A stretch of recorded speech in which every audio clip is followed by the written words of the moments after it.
ഇതാണ് കേട്ടോ നേന്ത്രപ്പഴം കട്ട്ലറ്റ്. അപ്പോൾ ആദ്യം തന്നെ നല്ല പഴുത്ത ഏത്തക്ക എടുത്ത് പുഴുങ്ങി സെറ്റ് ചെയ്ത് വെക്കുക. ആ പുഴുങ്ങിയ ഏത്തക്ക നമ്മളൊന്ന് ഉടച്ചെടുക്കുകയാണ് ഇനി നെക്സ്റ്റ് സ്റ്റെപ്പ്. അപ്പോൾ നമ്മൾ ഉടച്ച് സെറ്റാക്കി ഇത്രയും ഒരു ബാറ്റർ നമുക്ക് കിട്ടണം.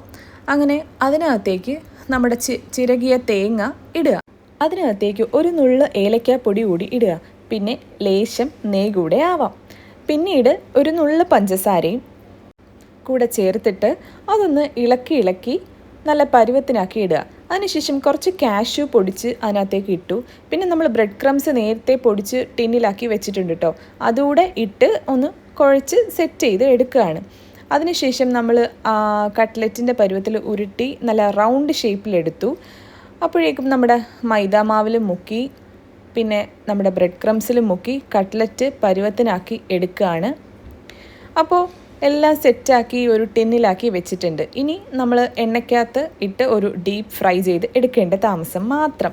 അപ്പോൾ നമ്മുടെ ഏത്തയ്ക്ക കട്ട്ലറ്റ് ഇവിടെ റെഡിയാണ്. ഇനി റെഡി ടു സെർവ്. അപ്പോൾ അത്രയേ ഉള്ളൂ. ടാറ്റാ.